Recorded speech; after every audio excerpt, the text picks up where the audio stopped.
Thank you, Jen.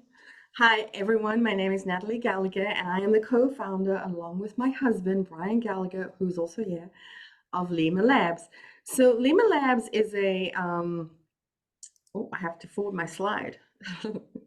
Lemur Labs is an AI-focused consulting company that specializes in solving real-world business problems by pairing cutting-edge AI technologies along with existing systems to help increase revenue, reduce costs, and streamline operations. So we support workforces by training them on how to leverage these new technologies to do their existing tasks better, reduce the tedious tasks, and generally improve their productivity using this new technology. Slide. All right. I'm Brian Gallagher. We're longtime residents of Harford County. I've been there since 71, I guess. And I've run IT consulting businesses, Gallagher Innovations, and Virtually Net since 1999. We've got over 50 years of combined IT experience across all different technologies, all different kind of businesses, from startups to Fortune 50 companies, nonprofits, universities, the whole gamut. We've recently expanded into Europe, and we're coming to you actually from the Isle of Man right now, which is a little island between England, Ireland, and Scotland in the middle of the Irish Sea.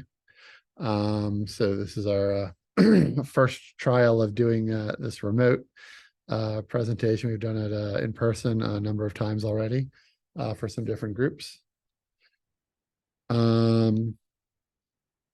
And basically, we are excited about AI. We've been watching it for a few years, and it's gotten to the point in the last year where it's kind of ready for prime time. It's got enough power that it's worth getting informed on what it is. It's probably going to be shaking up pretty much everything: job markets, education, just about anything out there. It's probably going to tweak somehow. And yeah, we spun up Lemur Labs as a division to help people deal with the change and take advantage of the opportunities. We provide AI training. We work with companies doing AI audits to see what their current operations are, how they do things, and see where we can fit AI in to make people's jobs easier, and try and get rid of some of the grunt work in a lot of tasks and let people be doing higher value stuff for their businesses. So we have 45 minutes for the presentation, which honestly could easily be at least half or full day class. So we'll go through quite quickly. Please drop your questions into the chat and we'll address them at the end. So we'll probably leave about 15 minutes for Q&A at the end of the presentation. And if there are any questions not addressed in the presentation or the Q&A, feel free to email us. Our contact information will be at the end of the presentation, and we will address those questions separately. So today we're going to cover what ChatGPT is, what ChatGPT looks like, how to use ChatGPT in your business, other AI tools, how to stay up to date, and finally the Q&A that I mentioned. But before we do that, I'd like to get a feel for, and I'm not really sure how this is going to work on Zoom, but we'll give it a try. I'd like to get a feel for what everyone's experience is with ChatGPT. So on a number sequence 1 to 5, drop in the chat. So 1 being you've never heard of ChatGPT, although you obviously have because you're on this this meeting. All the way from that until you use it and it's your best friend and you can't exist without it. So just drop a number into the chat 1 to 5 with your experience with ChatGPT, and we may also, yeah. Also put your job title in there just so we know what kind of roles people are in, so we can kind of tailor this presentation to things that will be most useful for you. There you go. So we'll just keep a lookout for that as they're coming in. Okay, so we've got some 2s, some 1s. sales, exec admin, insurance agent. It's my best friend. Hi, Victoria. Quality control, insurance agent. Okay, so we've got a lot of newbies in here. That's good. This presentation really is aimed at newbies. For the person so Victoria, it's her best friend. I hope that you can get a few nuggets out of it, Victoria. Because as you know, this changes so fast. All right, so let's move right into what is ChatGPT. Now, did that advance? Oh, yeah, okay. So I like to think of, and I've heard it said many times, that ChatGPT is Google autocomplete. Maybe some of you have seen that, or Google autocomplete on steroids. It is a web and also now mobile chat app. And for those who are like completely new, if you think about your chat functions that you use online now, so Facebook Messenger, WhatsApp Messenger, just the text messaging on your phones, that's all a chat function. So this is also chat, but it's driven by smart AI, smart artificial intelligence. And it's got the ability to create that human-like conversation that you would typically see like in a text message thread. It was created by a company called OpenAI, which is a nonprofit in December 2015. So it's actually been in development for 7 or 8 years, but it's only recently hit the news and the media and industry from November 22 when it was released to the public. And then everything exploded and all our plans for what we were going to do in our company changed overnight. All right, so more about what ChatGPT is. Essentially, it's three things. It's number one, a prompt, what we call a prompt in the industry. It's called a prompt. And that is really what you tell it what you want it to do. Number two is it gives you responses back. And number three, and the most impressive part of it, which makes it so powerful, is that it has context. So it has the memory of that conversation so far. Some of you may have come across chatbots on websites and help systems before. What those do is they just go and fetch a canned response to a question. ChatGPT has the ability to find things on the fly, quote unquote, make up things on the fly. So it's not just canned responses. Okay, where are we? Okay, so my favorite slide is this slide right here. How popular is ChatGPT? And I always like to show this because ChatGPT reached 1 million users in 5 days after it was released in November 2022. Contrast that with Facebook, which took 10 months to reach 1 million users. So this thing exploded, and it's only getting bigger. As at June 2023, I think it had 100 million users or something just ridiculous. Our next slide is, and I'm going to let Brian talk on this, is how smart really is ChatGPT. We're talking about this tool, like, is it smart? So over to you, Brian. Okay. So there's two main versions of ChatGPT out right now. ChatGPT 3.5 is the original version that came out in November 22. And ChatGPT 4 is the souped up enhanced version that came out about 6 months later, if I remember correctly. And it's kind of like 8 different ChatGPT 3.5s all stitched together under the hood to make it look like one thing. But in doing that, they've made huge strides in what it can do. So this chart here shows a couple common standardized tests. You've got like the GRE, that's common in graduate school admissions. ChatGPT 3.5 placed in the 63rd percentile, and ChatGPT 4.0, 6 months later, scored in the 99th percentile. So for such a small period of time, huge advance. You can see the other things. Both versions did great on the SAT. The 3.5 would have passed the bar exam just barely in the 10th percentile, but the new version is in the 90th percentile. Going down, you see the SAT, math SATs, law school, LSATs, AP biology, statistics, Both of them are about the same in psychology, and some of the stuff they're still struggling with, like with some English language AP and literature and writing code. There's some programming tests that they gave it that um, it does better than most, or better than a lot of people, but not nearly as good as it does in some of the language skills. But every one of these things, probably since this chart has come out, has gotten better, because basically they're using it to accelerate its own growth. The kind of things it can do, it can be an expert in many things all at once. It's basically trained on most of the knowledge that they could index on the internet.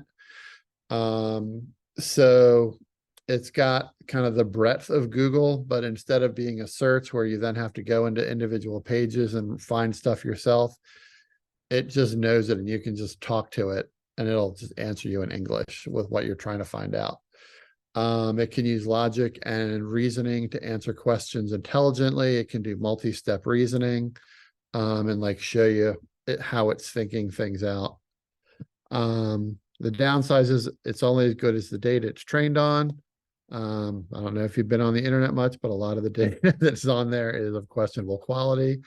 They try to keep the data quality good, but bad, and unreliable stuff gets in there. And it doesn't necessarily have a way of telling the difference. So it takes all inputs as potentially equal. It's also only trained to a certain date. It was September 2021. It just advanced into 2022 a few weeks ago, I think. We need to update this slide.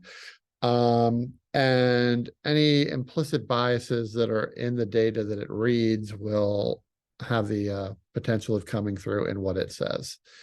So there's a number of efforts to reduce inherent bias in the trading and allow for more diverse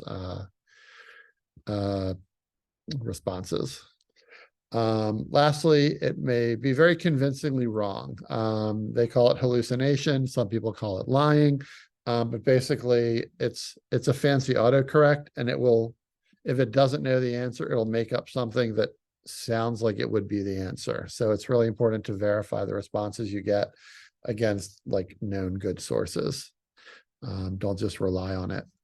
There was a court case actually a couple months ago where a doctor or where one of the lawyers used ChatGPT to write his pleadings to the court, and it cited cases that didn't actually exist that sounded great but weren't real, and the judge laid into him rather heavily for that one. All right, so getting into the specifics, there are, I wanted to add in something. We kind of dove into, we're talking about ChatGPT, but really ChatGPT is only one type of AI. There's many types of AI, and we might cover some of them later on in the presentation. But the reason that we're starting with ChatGPT is because it was the first AI that was readily accessible and available to the general public in a form that the general public understands, i.e. chat. So this is why we start with ChatGPT in this whole topic. And it's still the best out of all the other options out there for just good, useful service. It's the best still. The other options are coming up close, but it's still in the lead. So there are two types of plans for ChatGPT, the free plan and the plus plan at $20 a month. The free plan can sometimes be a little tricky to get onto in like times of high demand. The plus plan gets you on. It's not always guaranteed. We actually did have an instance where we were doing a presentation and we couldn't get on even on the plus plan, which was highly embarrassing, but it is what it is. But there's more chance of being able to get on. These services are being used so high, thoroughly that sometimes the servers have not been able to handle it. With the plus plan, you do get a faster response time, speed, and you get priority access to new features. Like Brian spoke about ChatGPT 3.5 versus 4. You would get access to 4 on the plus plan, and you get access to plugins and DALL-E 3, which will cover like all of that. So needless to say, we have two separate accounts on the Plus plan because we use it a lot. What's next? Okay, let's talk about the versions. We kind of already spoke about them, 3.5, 4, and then there's Enterprise as well. 3.5 is actually, it's faster than 4. However, the quality of information that you get back on 4 is better. And you can actually have, like, it can actually show you reference links for that information. And then there's Enterprise level, which I don't actually know how much they charge for that, but and they say it's faster. But if you are at that point, then we should have conversations about that. Yeah, anything that says enterprise, you have to call them for pricing, which is never a good sign. Yeah. Okay. All right. So we just put in a new slide recently that I'm going to let Brian talk about, because this is how to get all of the features, which we probably want to show more when we do the actual demo, Brian. Yeah, we'll do it in the demo. I wanted to have this. We'll send out the slide deck to people afterwards, so you can just use this as a reference. But basically, on the bottom left side, next to your email address, there's like 3 little dots, and you click that. Then click on Settings. Then go to Beta Features and turn all these options on, and then you'll have access to all the new stuff. If you don't have these turned on, it'll still work. You just won't have some of the new fangled features.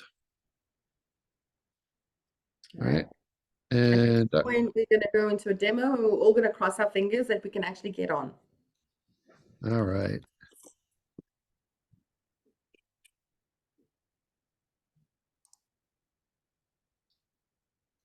So give him a few minutes to actually get onto the program itself, and he will explain how he's getting on for those people who have never gotten on before. Do we have people in the room in the meeting who have never actually gone on to ChatGPT? I think so, based on the ones. But if you can all tell me, okay, a couple of people saying they haven't gone on before. Okay, good. All right.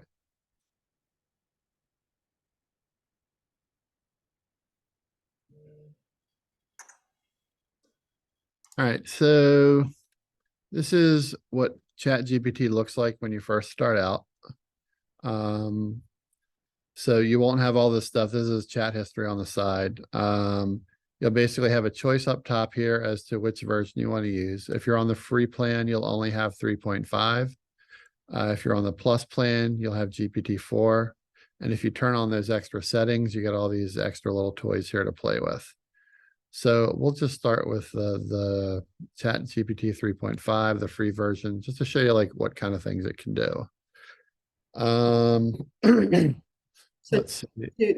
to interrupt you and to be ultra clear, the way that you would go to it is you would go on a web browser to chat.openai.com. Yes, if I log out completely here, go to chat.openai.com. Oh, it's not letting me log out because I have it open in another window. Don't worry about it. Yep. I just wanted to make sure the URL was clear. There we go. So you'll get a intro screen with this. It'll probably put some kind of haiku or something I'm using over here. Hit login.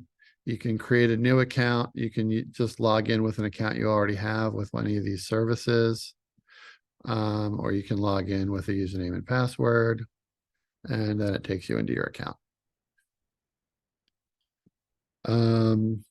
So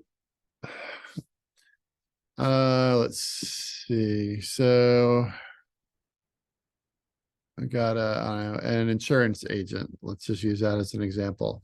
So let's say you're looking for I don't know, how to increase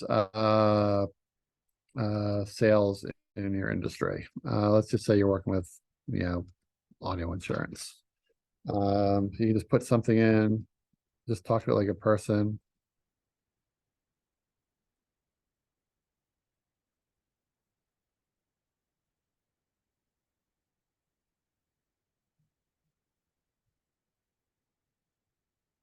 It helps if you can spell, although it does read Yeah, mistakes. the laws of demos. You can't type if anyone's looking at you.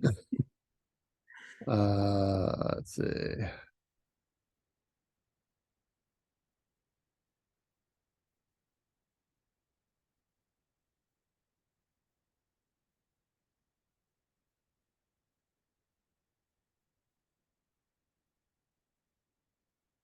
So this is an example of something you wouldn't really get a good example with from Google. It would just give you, something maybe on like auto insurance sales, just in general.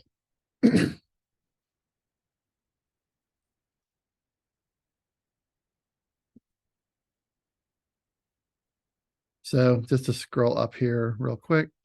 So it'll give you some basic information, local networking, kind of like we're doing now, building out an online presence, getting found on social media. Google My Business is a great way of increasing your visibility locally, advertising, referral programs, and so on. So what you can do, again, something you can't do in Google is you can drill down into any of these topics or ask more questions. So you can do if you haven't heard of what Google My Business is, you just say, hey, tell me more about it. Google Business Profile is what it's called now.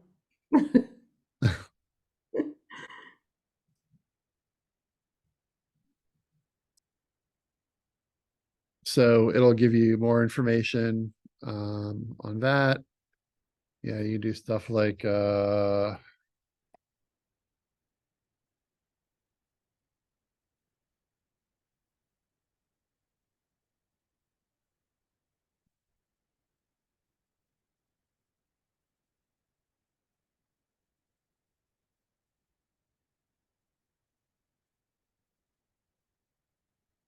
so you don't have to read this stuff. We'll have a video out later if you want to come back and look at it, or you can just rerun the queries yourself.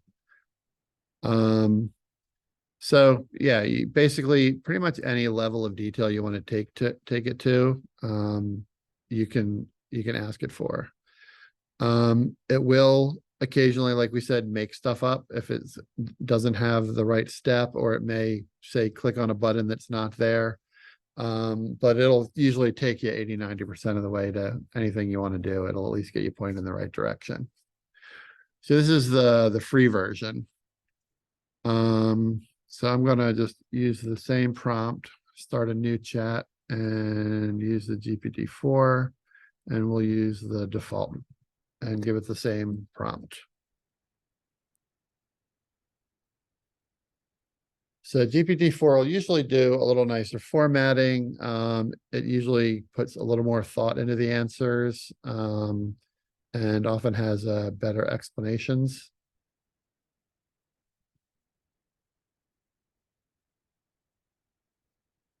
So here it's giving you like an example blog post that you can use.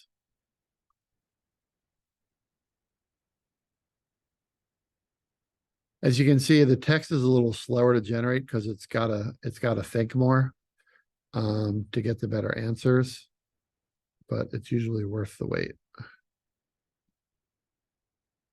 This actually should have been like formatted a little prettier. This markdown thing here means it should have been a formatted thing. They're doing so much development on this, and there's so many users using it that sometimes it just gives odd results. If it does, you can just say regenerate, and it will just take your last prompt and do it over again. So if you didn't like the answer that it gave, or it timed out halfway and gave you an error, or just acted weird, you can say, all right, stop generating. You can tell it whether you like the new answer better or worse than the last one, or the same. It actually uses these responses to train it to give better responses.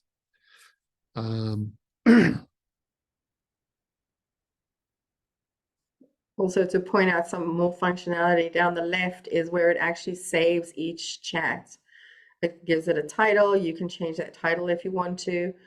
So the power in that is when you come back to this, maybe the next day or a week's time, you can actually access this chat and it's remembered all of that context. So you can just pick it up as if it's a human being. Right. So, all right, let's just do another chat, and I'll just do an example. Let's see. I want to start new business.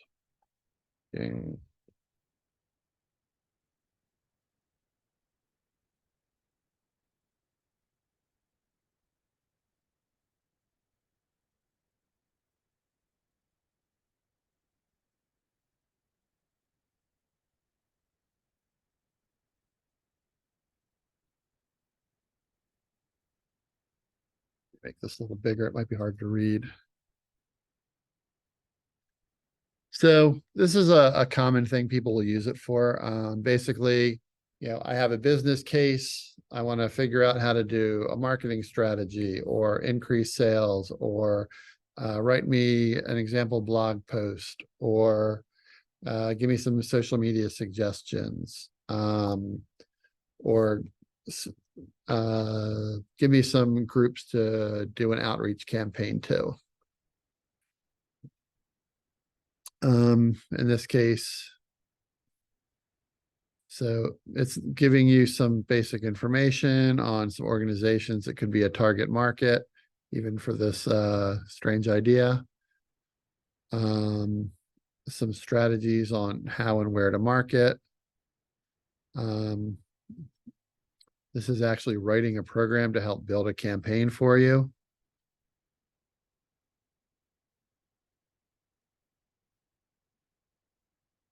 All right, we're going to stop that. And let's see. It's also good for brainstorming. We use it a lot for just kind of sparking creativity. So let's see, make some suggestions on cute company names. Include a tagline for each. So we'll use this when we're working, with new startups, trying to come up with company names and building out, brand identity. It's good for giving it the parameters of what you're looking for, and it's surprisingly creative with the kind of things it can come up with. So again, you could drill down into any of these ideas. All right, so let's see what we got.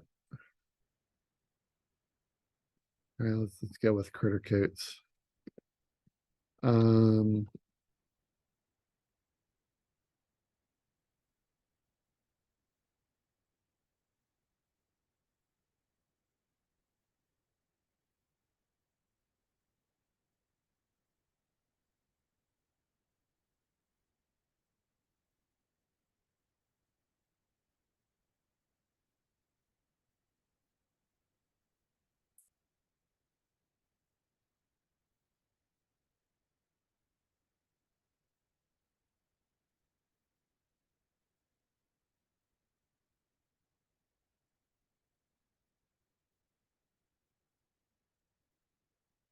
So you can scroll this stuff to the side.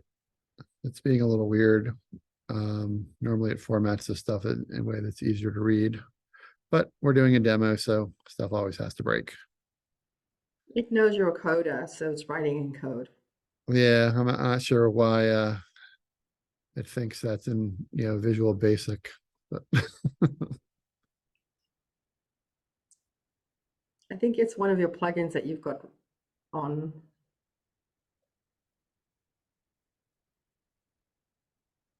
could be. All right.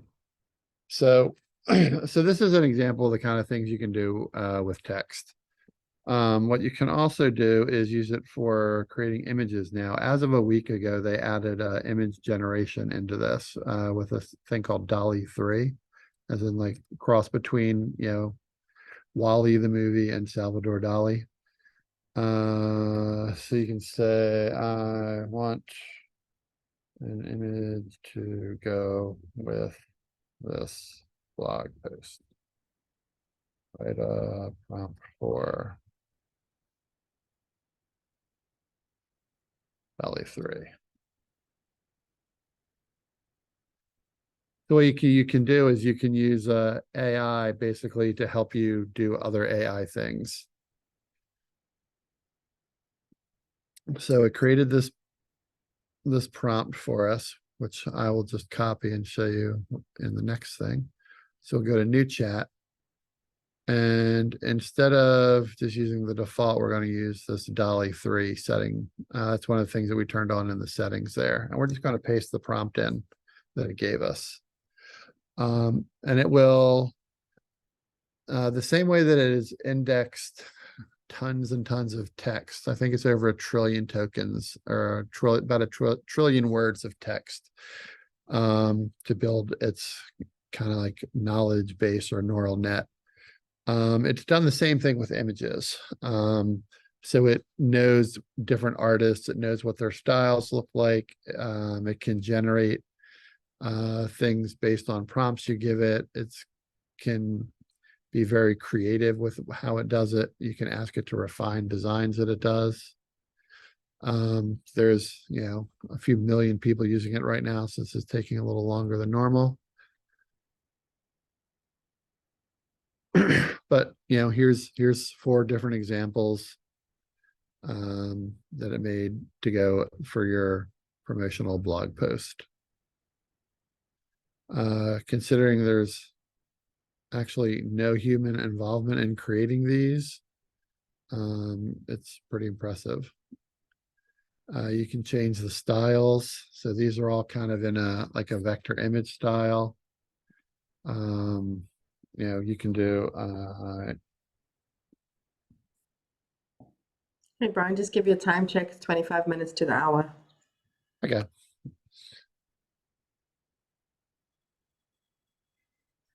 If you have any questions, you can start putting them in the chat. We can use the next, time to sort of, there's so much to show you even outside of ChatGPT. To start putting questions in the chat. So while we're waiting for that to come up, let me just pull another one. This is another similar service called Midjourney. So this is a showcase of, some of the images that were created by it. Are you supposed to be showing us Midjourney? Because we can just see ChatGPT at this point. All right. How about now? Yeah, now we can see Midjourney. Okay. So you can just like hover on these and it'll show you the prompt that was used to create it. So with surprisingly little text, it can come up with, amazing imagery of all different styles. You got like cyberpunk kind of stuff, in the style of Dutch seascapes, Halloween nails, mummy. Here's like a more of a vector illustration kind of poster, dark oil painting style, photographic quality, all kinds of stuff. See if this is done. All right. So here's the same thing where they've tried to, up the quality to more of a photo quality and less cartoony look.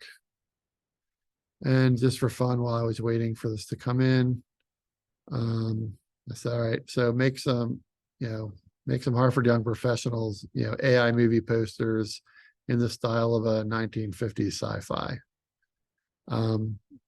AI still struggles with text. Ironically, text and math, AI struggles with. It's actually really good with creativity than some of the things you would think would be simple, like spell the word correctly. And then, said do the same thing, in a 2020 style, and, came up with these. So that's just kind of to give you an example of what it looks like, the kind of things you can do. And let's jump back into our presentation.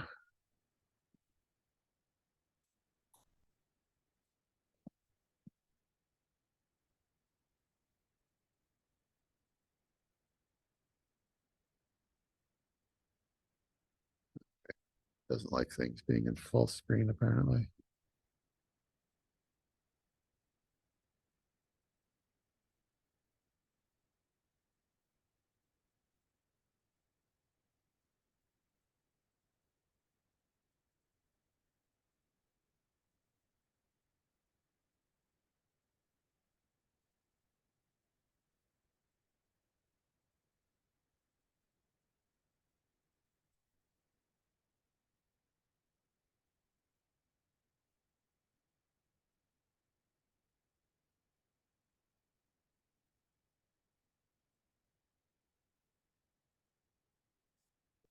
We had a blip there.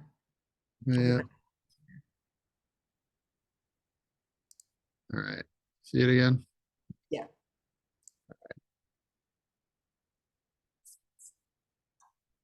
All right. So this is kind of an example of what I was just talking about, using AI to figure out how to use AI.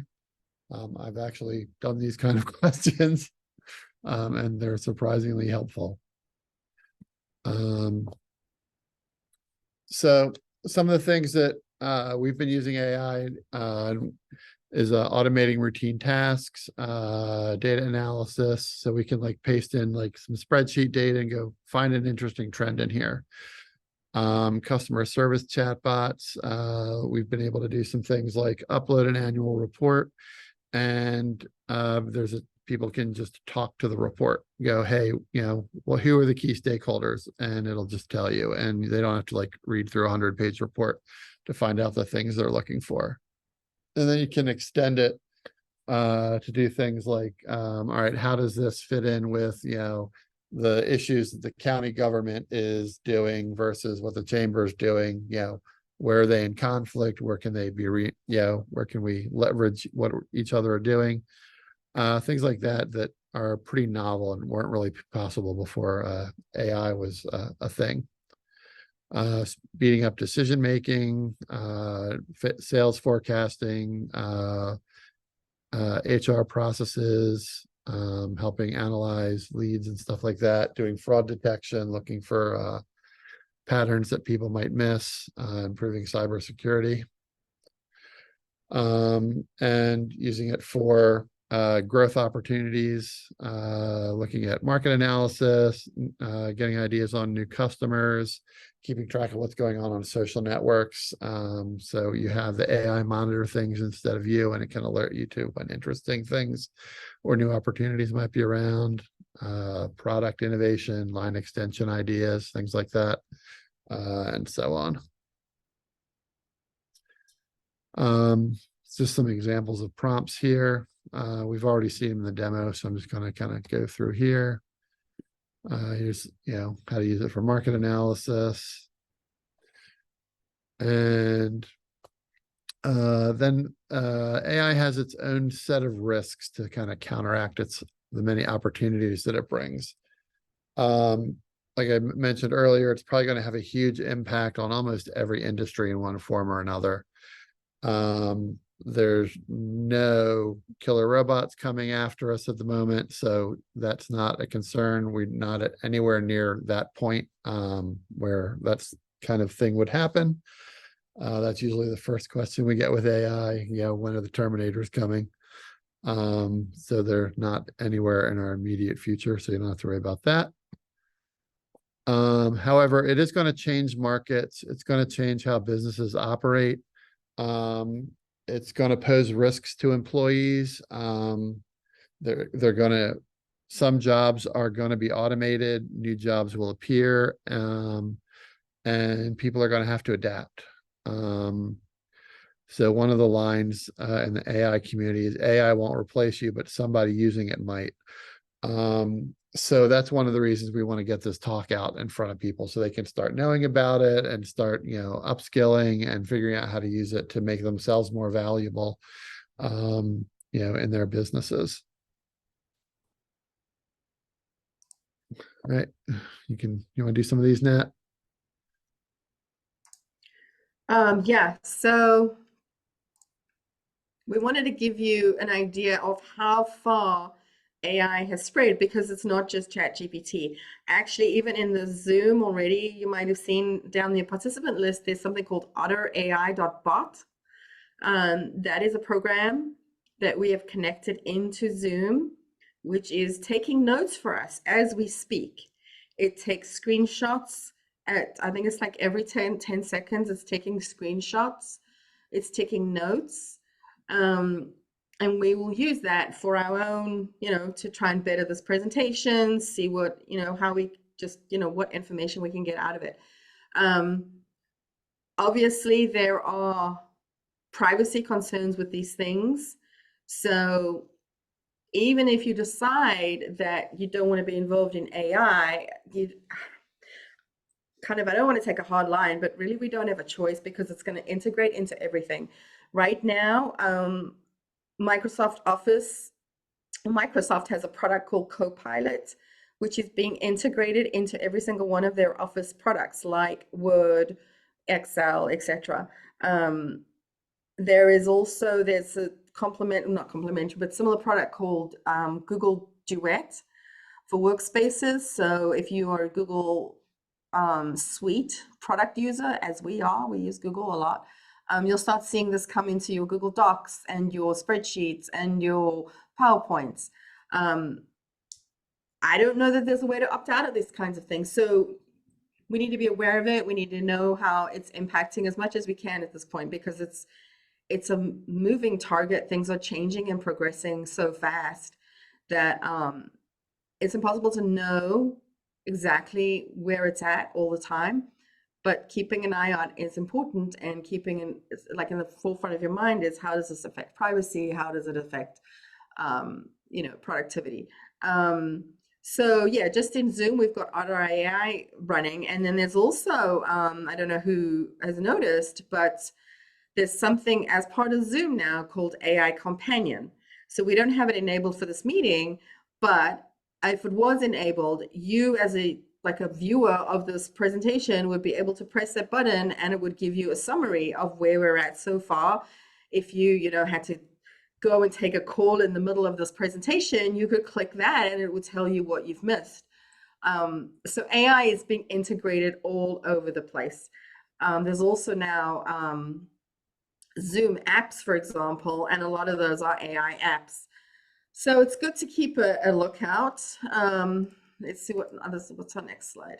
Okay, so one of the AI things that I use a lot is it's now integrated into Canva. So I use the AI tool within Canva. I don't know who here creates graphics, social media graphics, website graphics, whatever. If you're not using the Adobe suite, you might be using Canva. So Canva has AI as part of it now too. Also, Jasper.